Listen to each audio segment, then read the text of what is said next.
Lotus reality and agro farming వారు premium farm land projects మన పొలం ఫేజ్ 1, 2 మరియు 3 కంప్లీట్ చేసుకొని మన పొలం phase 4 Wasar village at Narayana Khed లో ఆగస్టు 15 ఇండిపెండెన్స్ డే రోజు గ్రాండ్ లాంచ్ చేయడం జరుగుతోంది.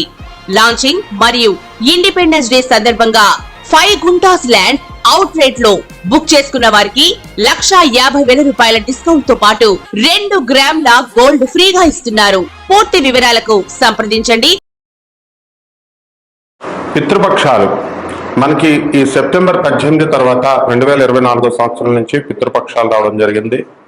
మనకి ఈ పితృపక్షాలు అని అనగానే ఏంటంటే పితృదేవతలకి తర్పణాలు, తర్వాత ఈ యొక్క పిండ ప్రధానాలు, శ్రాద్ధ కర్మలు ఇవన్నీ చేయడానికి మంచి అనువైనటువంటి సమయం అన్నమాట. మన పూర్వీకులు ఎవరైతే ఉన్నారో అటువంటి వాళ్ళంతా కూడా మరి వాళ్ళు యాక్సిడెంట్స్లోనో లేకపోతే న్యాచురల్గా చనిపోవడమో ఇలా జరుగుతూ ఉంటుంది.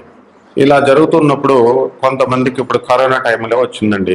కరోనా టైంలో ఏమైంది, మనం శ్రాద్ధ కర్మలు పెట్టడానికి లేదు, అసలు ముట్టుకుని పిండాలు పెడదాం శవాన్ని కాల్చడానికి వెళ్తేనే కరోనా వస్తుందని చెప్పేసి గవర్నమెంట్ కూడా 4 రోజులు నలుగురేసుకే పర్మిషన్ ఇవ్వడాలు, ఇలా కొన్ని రూల్స్ ఉన్నాయి. కాబట్టి శవాన్ని దహనం చేయడానికి కూడా మనకి భయపడ్డారు అంతా కూడా కరోనా వస్తుందని. సొంత భార్యలే కొంతమంది పిల్లలే భయపడినటువంటి సందర్భాలు ఉన్నాయి. కాబట్టి అటువంటి సమయాల్లో ఈ పితృదేవతలందరూ ఏమవుతారంటే, ఎప్పుడైతే శాస్త్రం చెప్పేదే మనం చెప్తాం, ఎప్పుడైతే ఈ పిండ ప్రధానాలు, ఈ శ్రాద్ధ కర్మలు ఇవన్నీ చెయ్యరో అటువంటి వాళ్ళ పితృదేవతలందరూ కూడా చనిపోయినటువంటి వాళ్ళంతా కూడా నరకానికి వెళ్ళిపోతారు. కాబట్టి వీళ్ళు ఏం చేస్తారు, అరే నేను మీకు జన్మనిచ్చాను, చిన్నప్పటి నుంచి పెంచాము, నడక నేర్పాము, స్కూళ్ళల్లో వేసాము, చదివించావు, ఇప్పుడేమో నువ్వు జాబులు చేసుకుని నీ పిల్లలతో కూలుకుతున్నావు, నువ్వు మమ్మల్ని పట్టించుకోవట్లేదు, నీ సంగతి మేము చూస్తామని చెప్పేసి ఏం చేస్తారంటే వాళ్ళు శపిస్తారనమాట. శపించడం వల్ల ఇక్కడ మీకులో అభివృద్ధి ఉండదు, చేసే ఉద్యోగంలో సంతృప్తి ఉండదు, హెరాస్మెంట్స్, కష్టాలు, ఆ తర్వాత మనిషి అభివృద్ధి అనేది మర్చిపోవాలి. మీరు పెళ్లి చేస్తారు, సంతానం కలగదు, కొంతమందికి పెళ్లిళ్ళు దగ్గరకు వచ్చి ఆగిపోతాయి, ఆశ చూపిస్తారో తీసేస్తారు. ఇది తెలియక చాలా మంది ఏం చేస్తారంటే, ఏమండి గురుగారు మాకు నోటి దగ్గరకు వచ్చి వెళ్ళిపోతూ ఆగిపోతున్నాయండి, ఏంటండి కర్మ అంటారు. దీన్ని అదునుగా చూసుకుని జ్యోతిష్కులు, ఈ యొక్క పురోహితులు అంటే 5% మంది మంచి వాళ్ళు ఉంటారు, మిగతా వాళ్ళంతా ప్యాకేజీలు చెప్తున్నారు.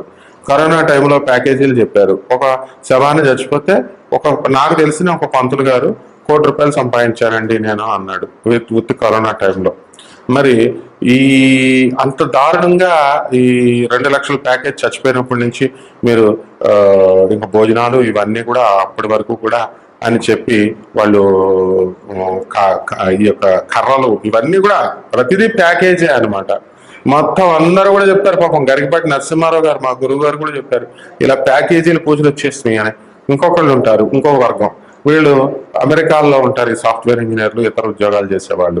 వీళ్ళు ఎవరు చెప్పేది వినరు అనమాట. కొంత వర్గం వాళ్ళు ఏం చేస్తారంటే, ఒక 11 రోజులు నువ్వు ఉండరా నాయన అని పంతులు చెప్తే కృష్ణానది దగ్గర, ఏమండి మేము వెళ్ళిపోవాలండి మాకు డ్యూటీలండి అని చెప్పేసి 11 రోజులు ఏమైనా లఘువులు ఉన్నాయా, లఘువులు అంటే తొందరగా అయిపోవడానికి. దిస్ ఇస్ వాట్ ఎగ్జాక్ట్లీ మా గురుగారు చాగంటి కోటేశ్వరరావు గారు ఆయన పిల్లలు ఎన్ని రకాలు అని దాంట్లో చెప్పారు ఈ వీడియోలో. ఇవన్నీ అనుభవాలతో పెద్దవాళ్ళు చెప్పారు. కాబట్టి ఈ పంతుళ్ళు భయపడుతున్నారు అలాగా అపకర్మలు చేసేవాళ్ళు.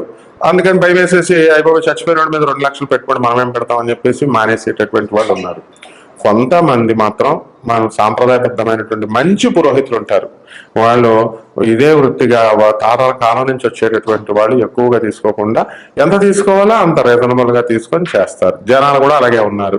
మరి సాఫ్ట్వేర్ ఇంజనీర్ గా మీరు మాత్రం లక్షలు సంపాదించవచ్చు, శవానికి మీ నాన్నకి మీకు కాల్చడానికి 10,000 కంటే ఎక్కువైతే మాత్రం పంతులతో గొడవ పెట్టేసుకుంటారు. నేను అలాంటి వాళ్ళని కూడా చూశాను శ్మశానాల్లో. మాకు తెలిసిన పంతులు అపరకర్మలు చేసే వాళ్ళకి వాళ్ళు ఆల్ ఇండియా ఫెడరేషన్ ఒకడంటాడు, all India Brahmana Sangham head అని ఆయన ఏంటంటే ఫెడరేషన్ హెడ్ అంటాడు. నాగేంద్ర శర్మ అని ఒక అతను ఉంటాడు అనమాట, పిండాల పంతులు అంటాం ఆయన్ని. మరి అతను కళ్ళతో నేను చూశాను ఇలాగా. అంటే ఇటువంటి దోపిడీ వర్గం ఉండడం వల్ల ఏమవుతుందంటే ఇలాగే జరుగుతూ ఉంటాయి. కాబట్టి మీరు అవన్నీ పక్కన పెట్టేసేయండి కమర్షియల్ ఎలిమెంట్స్ని. ఈ యొక్క మహాలయ పక్షంలో మీరు ఏం చేయాలండి అంటే చక్కగా మీ యొక్క పితృదేవతలకి చనిపోయినటువంటి వాళ్ళకి ఆ రోజు మీకు శ్రాద్ధ కర్మలు చేయడానికి డబ్బులు లేవు, ఫోటోలు పెట్టుకొని నైవేద్యాలు మీరే వండండి. వాళ్ళకి తెలంగాణలో అయితే మటను చికెను, బోయినపల్లిలో తిరుక్కావళ్ళూరు వేణుగోపాల్ అని ఉంటాడు అప్రకర్మల పూజారి, నాకు తెలుసు. అతనికి బియ్యం దానం చేస్తారు. ఎటువంటి బియ్యం దానం ఇస్తారనుకుంటున్నారు? ఇటువంటి వాళ్ళంతా కూడా రేషన్ బియ్యం. మీరేమో మసూరి బియ్యం, మైసూర్ బియ్యం అలాంటి పొలా బియ్యాలు తింటారు. మీ నాన్నలకి ఇచ్చేది, మీ తాతలకి ఇచ్చేది మీకు జన్మనిస్తే వాళ్ళకేమో రేషన్ బియ్యం కొనిస్తారు. ఆ పంతులు కూడా అలాగే తయారయ్యారు. వాళ్ళు కిరాణా షాపులు రన్ చేస్తారు. ఆ రేషన్ షాప్ బియ్యంలో ఆ బియ్యం తక్కువ రేట్ వస్తాయి. మసూరి దాల్ ఏ వచ్చినా వాళ్ళేమో ఇంట్లో వాడరు కదా, వాళ్ళు అమ్మేసుకుంటారు. కాబట్టి ఈ విధంగా జరుగుతుంది నాయన. కాబట్టి మీరు ఇవన్నీ పక్కన పడేసి మీ పితృదేవతల్ని, ఇంకొక బ్యాచ్ ఉంది పంతుల బ్యాచ్, గోకర్ణం వెళ్ళాలా, అక్కడే పెట్టాలా మోక్షనారాయణ. ఇది పెద్ద మాఫియా అనమాట. అది మళ్ళీ కన్నడ పూజారులే చేయాలట. ఒక్కడికి కరెక్ట్ గా సర్టిఫికేట్ ఉండదు. మళ్ళా పౌరోహిత్యంలో సర్టిఫికేట్లు, వీళ్ళ కథలు చెప్తారు వీళ్ళంతా కూడా. సో ఇవన్నీ వదిలేసి చక్కగా మీరంతా కూడా ఇంట్లో మీ డబ్బులు ఎక్కువ ఖర్చు కాకుండా ఇంట్లో వండుకోండి, నైవేద్యాలు పెట్టుకోండి. ఆ బోయినపల్లిలో ఆ తిరుక్కవలూరు వేణుగోపాలతో మేము చూస్తూ ఉండేవాళ్ళం. అంతా కూడా మటన్ చికెన్ పెడతారు, మందు కూడా పెట్టేస్తారనమాట వాళ్ళకి, ఎవరికి పితృదేవతలకి. తర్వాత వాళ్ళు మందు తాగుతారు, వాళ్ళు తాగే అలవాటు ఉన్న వాళ్ళకి తాగుతారు. ఆ తర్వాత వాళ్ళ ఇంట్లో వాళ్ళందరూ కూడా తాగుతారు. ఇది కామన్ ఇదంతా. కాబట్టి ఎవరికి ఏ ఇష్టమైనటువంటి కూరలు ఉన్నాయో, ఏ ఇష్టమైనటువంటి గారెలు, బూరెలు ఇలాంటివన్నీ కూడా అవన్నీ కూడా వండి పెట్టండి. మీరే కదా తినే తర్వాత. అట్లీస్ట్ ఆ రోజు గుర్తు చేసుకుంటారని పితృపక్షాలు అంటారు. అలాగే ఇక బయట పేద ప్రజలకు పంచండి, స్వయం పాకాలు ఇవ్వండి, అవి ఇవ్వండి. సోనా మసూరి బియ్యాలు మీరు తినడం కాదు, పంతుళ్ళకి ఇవ్వండి. అయ్యా బిల్డింగ్లు కట్టేసుకుంటారా పంతుళ్ళు? మీరు అలాగే తయారయ్యారు, ఆ పంతుళ్ళు అలాగే తయారయ్యారు. కాబట్టి ఏం పర్వాలేదు. స్వయం పాకాలు, గుమ్మడికాయలు, కూరగాయలు అన్ని ఇవ్వండి. ఒకడు తీసుకొస్తాడు, 4 అంటే 4, ఏది పచ్చిమిరపకాయలు, 2 అంటే 2, ఒక వంకాయ, ఒక బెండకాయ, ఒక దొండకాయ ఇస్తారు. అటువంటి మహానుభావులు కూడా ఉన్నారు. మీ పితృదేవతలు ఊరుకోరు నాయన. ఇలా చేస్తే బెల్ట్ ఎట్టుకొని తండేస్తారు మిమ్మల్ని. మీకు పిల్లలు పుట్టరు, పెళ్ళిళ్ళు అయితే విడాకులు, పెళ్ళిళ్ళ దగ్గరకు వచ్చి ఆగిపోతాయి. ఇవన్నీ శాస్త్రబద్ధంగా నేను చెప్తున్నాను. Anybody can argue with me, anybody can challenge me ఇందులో తప్పుంటే. ఎందుకంటే అపరకర్మలు చేసేటటువంటి పూజారులు కానీ, చేయించుకునేటటువంటి ప్రజలకు కానీ ఇద్దరిలో కూడా తప్పులున్నాయి. కాబట్టే నేను చెప్తున్నాను, I came to reform the society, I want to renovate the society. సొసైటీని పునర్నిర్మాణం చేస్తున్నాను. దీనికి అడ్డొచ్చిన వాడిని ఎవరిని కూడా స్పేర్ చేయను. అందువలన ఖచ్చితంగా మీరు పితృదేవతలకి మీరు ఖచ్చితంగా కర్మలు చేయాల్సిందే. చేయండి. బ్రాహ్మణులకి వాళ్ళకి ఎంత రీజనబుల్గా అంత ఇవ్వండి. వాళ్ళు దోపిడీ చేస్తున్నారు, వాళ్ళు ఎందుకంటాం మీరు? కాబట్టి మహాలయ పక్షంలో సంవత్సరానికి అది ఎప్పుడు వస్తుందా అని చెప్పి వెయిట్ చేస్తుంటారు పెద్దలు. మధ్యాహ్నం 12 గంటలకి పితృదేవతలు వస్తారు. ఆ టైం కల్లా మీరు తర్పణాలు వదిలేయడాలు, పిండాలు ప్రదానాలు చేసేడాలు ఇవి. ఇప్పుడు జనం బ్యాచీలు తయారైపోయి యూట్యూబ్లు చూసేసి మీరే ఇంతకుముందు గురువుగారు జాతకం చెప్పండి అని అడిగేవారు.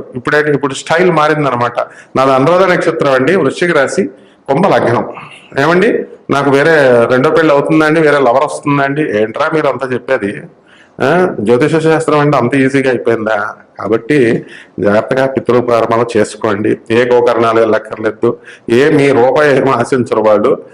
The inner significance is to make you to remember them. ఎవరైతే మీ పూర్వీకులు ఉన్నారో, మీ యాన్సిస్టర్స్ ఉన్నారు, you are suppose to remember them. You may be a software engineer, you may be a doctor. మరి మీ చదువులవన్నీ ఏముండవు. First of all your a human being. నువ్వు మానవుడివని తెలుసుకుని దాని ప్రకారం మీరు మీ బాధ్యతను నిర్వర్తించాలి.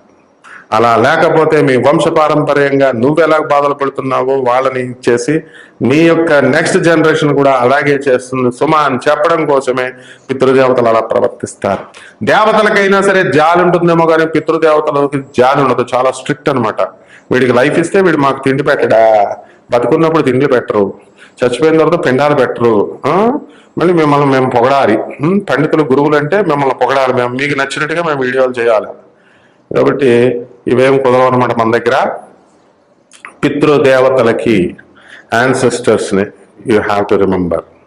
తర్వాత ఏం చేయాలా, ఈ యొక్క పూర్వీకుల్ని మీరు తలుచుకోకపోతే ఏం చేస్తారు వాళ్ళు, ఆ రోజు మిమ్మల్ని వెయిట్ చేస్తారు, ఎంతో పాపం ఎదురు చూస్తూ ఉంటారు, వీడు మనం తలుచుకుంటాడేమో అని. లేరు, మీ పెళ్ళాలకు భయపడి మీరు తల్లులకి పిండాలు పెట్టరు, బతుకున్నప్పుడు తిండిలు పెట్టరు, ఓల్డేజ్ హోముల్లో వేసేస్తారు. మీరు మాత్రం లక్షల లక్షల రూపాయల సంపాదన కావాలా, మీరు మాత్రం చచ్చిపోతే తండ్రికి 10,000 కంటే ఎక్కువ ఖర్చు పెట్టరు. డెడ్ బాడీ వేస్ట్ అని మీ ఆవిడ చెప్పింది, మీ అత్తగారు చెప్పింది అని పక్కన పడేస్తారు. ఇస్ దిస్ ద అందుకే మేము పాఠాలు చెప్తాము ఒక ప్రొఫెసర్గా మీ అందరికీ. I know how to make you alert, I came to correct you all. కాబట్టి జాగ్రత్తగా ఈ యొక్క పితృపక్షాల్లో మీరు చక్కగా అన్నదానాలు చేయండి మీ తల్లిదండ్రుల పేరు మీద. ఏమండి మేము చేసేస్తామండి దానాలు, మంచి కార్యక్రమాలు, ఏదో జన్మలో ఒకసారి చేసేస్తే సరిపోద్ది అనుకున్నావా?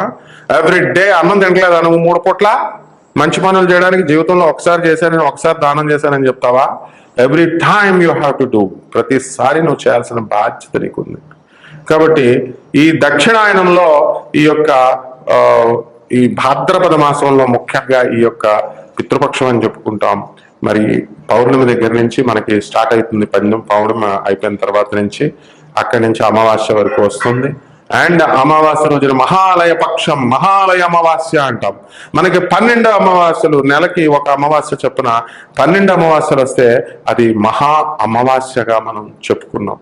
కాబట్టి ఇటువంటి అమావాస్యలో మీరు అందరూ కూడా చక్కగా ఈ యొక్క పితృకర్మలు చేయండి, పితృదోషాల నుంచి వాళ్ళకి విముక్తి కలిగించండి. రౌరవాది నరకాల్లో ఉంటారు మీ పెద్దలంతా కూడా, వాళ్ళని ఎప్పుడు విడుదల చేస్తాడా అని ఎదురు చూస్తూ ఉంటారు. అటువంటి వాళ్ళని విడుదల చేయించండి, మీరు పున్నామ నరకం నుంచి తప్పించండి, వాళ్ళని ఉత్తమ గతులుగా వెళ్ళండి. మీరు కూడా బాగుగా ఉండండి.